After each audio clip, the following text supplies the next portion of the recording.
ായിരുന്നു ആ പിതാവ് അല്പം മുമ്പ്. ആ കണ്ണീരെങ്കിലും ബന്ധപ്പെട്ടവരുടെ, ഈ വാർത്ത കാണുന്നവരുടെ കണ്ണു തുറപ്പിക്കട്ടെ. അവരുടെ മകനെക്കുറിച്ച് എന്തെങ്കിലും ഒരു വിവരം അവർക്ക് ലഭ്യമാകത്തക്ക വിധത്തിൽ എന്തെങ്കിലും പുരോഗതി ഉണ്ടാകട്ടെ എന്ന് വേണം നമുക്ക് പ്രതീക്ഷിക്കാൻ. ആ പിതാവിനൊപ്പമാണ് ശരണ്യ ഉള്ളത്. അതൊന്ന് പങ്കുവെക്കാം. എന്താണ് ആ പിതാവിന് ഇപ്പോൾ പ്രതീക്ഷയായി ഉള്ളത്?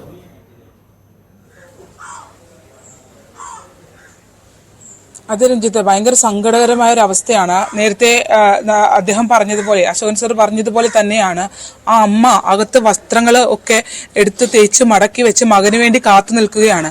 മകന്റെ കഴിഞ്ഞ ദിവസത്തെ പെട്ടി ഇവിടെ എത്തിയിട്ടുണ്ടായിരുന്നു. അപ്പോൾ ആ പെട്ടിയിലുള്ള വസ്ത്രങ്ങളൊക്കെ എടുത്ത് കഴുകി ഉണക്കി അകത്ത് വെച്ചിരിക്കും. മറ്റൊരു മാനസികാവസ്ഥയിലേക്ക് അവർ എത്തിയിട്ടുണ്ട് എന്നുള്ളതാണ്. നമുക്ക് പറയാൻ കഴിയുന്നതിനും അപ്പുറമാണ് ഇവരുടെ വേദന എന്നുള്ളതാണ്.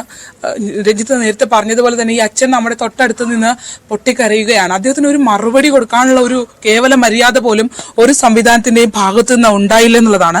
അച്ഛനോട് തന്നെ നമുക്ക് ചോദിക്കാം. ഇത്രയും കാലം സർക്കാർ സർവീസിൽ ജോലി ചെയ്ത ഒരാളാണ്. ഇങ്ങനെയാണോ ഈ സംവിധാനങ്ങൾ കൊണ്ടുപോകേണ്ടത്? എന്ത് പറയാനാ, എൻ്റെ അനുഭവം ഒരാൾക്കും ഉണ്ടാകരുത് എന്നുള്ളതാണ് എൻ്റെ അഭിപ്രായം.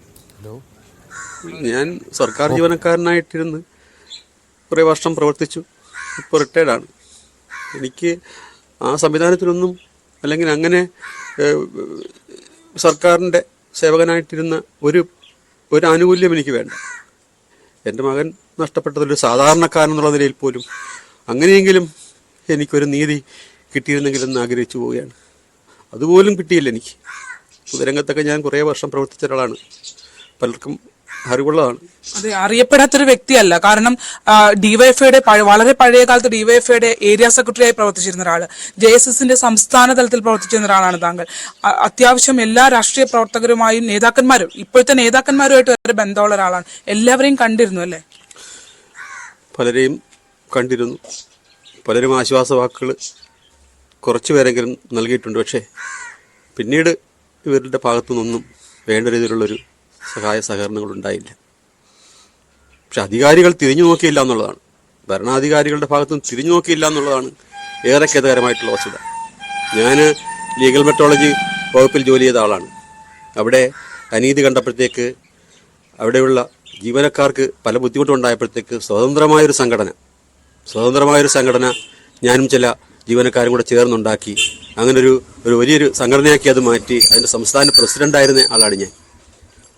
മന്ത്രിയൊക്കെ പങ്കെടുത്തുകൊണ്ട് സംസ്ഥാന സമ്മേളനം വരെ സംഘടിപ്പിച്ച വ്യക്തിയാണ് ഞാൻ.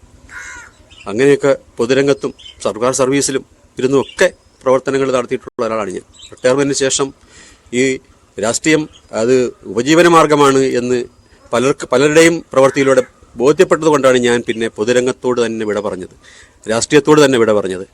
ഞാനിപ്പോൾ ഒരു സംഘടനയിലും ഒരു പാർട്ടിയിലും ഒരു അനുഭവം പ്രകടിപ്പിക്കാതെ തുടർന്നു പോവുകയാണ്. ഈ കളക്ടറേറ്റിൽ അച്ഛൻ പരാതി കൊടുക്കുന്നു, ജില്ലാ കളക്ടർക്ക് നേരിട്ട് പരാതി കൊടുക്കുന്നു, മുഖ്യമന്ത്രിക്ക് പരാതി നൽകുന്നു.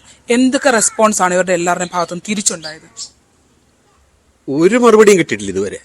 ഒരു മാസം അല്ലേ, കഴിഞ്ഞ 17-നാണ്, ജൂലൈ 17 ആണ് അല്ലേ ഈ മോനെ കാണാതാകുന്നത്? അതെ, ഇന്നത്തേക്ക് 32 ദിവസമായി. ഒരു മാസം പിന്നിട്ടു. ഒരിടത്തുനിന്നും ഒരു ഫോൺ കോൾ പോലും വന്നില്ല എന്നുള്ളത്, ഒരു ആശ്വാസവാക്ക് പോലും പറയാനായിട്ട് ആരും ഈ വേണ്ടപ്പെട്ട അധികാരികൾ ശ്രമിച്ചില്ല എന്നുള്ളതാണ്, അല്ലെങ്കിൽ അവർ അതിന് മുതിർന്നില്ല എന്നുള്ളതാണ് വളരെ ഖേദകരമായിട്ടുള്ള വസ്തുത. ഏതൊക്കെ ഡിപ്പാർട്ട്മെന്റുകൾക്ക് പരാതി കൊടുത്തു എന്ന് പറയാമോ?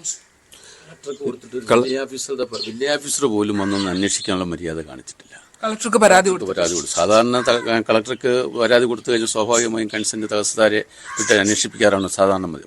ഇതൊരു village officer, Punnapra Paravur village officer പോലും വന്ന് അദ്ദേഹത്തിൻ്റെ വീട്ടിൽ വന്ന് ഈ കാര്യങ്ങളൊന്ന് അന്വേഷിക്കാനോ വേണ്ട കാര്യങ്ങൾ ഞങ്ങൾ ചെയ്തു കൊള്ളാമെന്ന് പറയാൻ പോലുള്ള മര്യാദ ഗവൺമെൻറ് ഭാഗത്തുണ്ടായില്ല.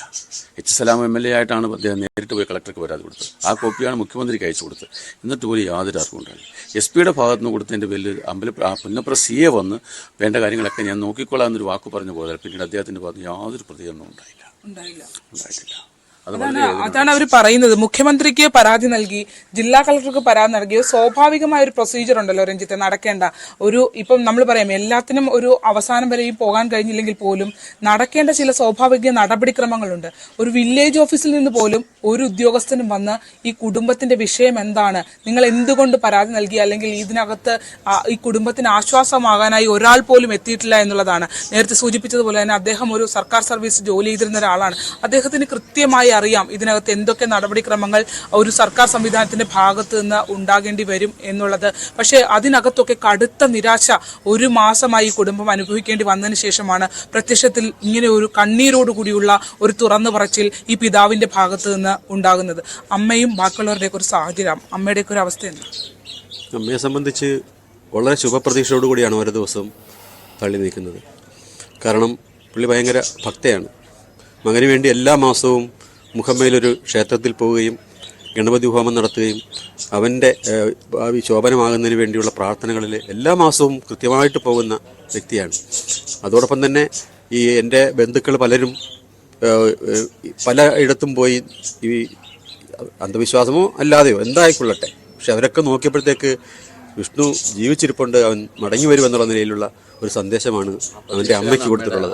അതുകൊണ്ട് തന്നെ വീട്ടിലെ കാര്യങ്ങളെല്ലാം സാധാരണഗതിയിൽ പുള്ളിക്കാരി ചെയ്യുന്നുണ്ടെന്നുള്ളതാണ്. ഒരു നോർമൽ അവസ്ഥയിലേക്ക് വന്നു അല്ലേ? ഇങ്ങനെയൊക്കെ പ്രതീക്ഷയുടെ പേരിലാണ്. ഈ വിശ്വാസത്തിന്റെ ഭാഗമായിട്ട് അമ്മ എവിടെ പോയി നോക്കിച്ചിട്ടും ബന്ധുക്കൾ എവിടെ പോയി നോക്കിയിട്ടും അവൻ ജീവിച്ചിരിപ്പുണ്ട്, അമ്മ തിരിച്ചു വരും.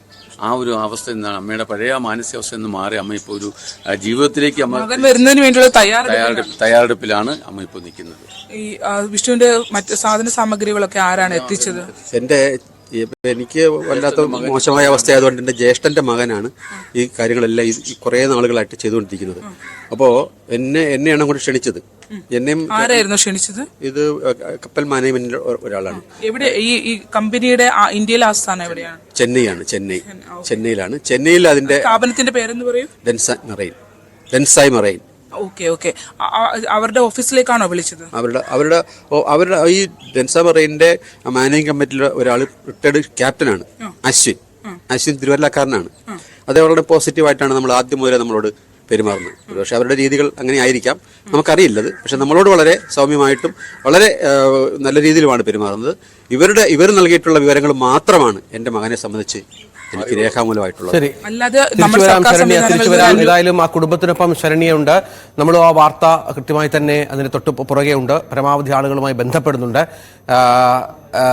ഈ വാർത്ത ഈ പരാതി നൽകിയ ആളുകളുടെ കണ്ണ് തുറപ്പിക്കും എന്നുള്ള ഒരു പ്രതീക്ഷയിൽ കൂടിയാണ് നമ്മൾ എന്നുള്ളതാണ്. ഈ വാർത്തയിലേക്ക് തന്നെ തിരിച്ചു വരാം വളരെ പെട്ടെന്ന് ഇടവേളയ്ക്ക് ശേഷം.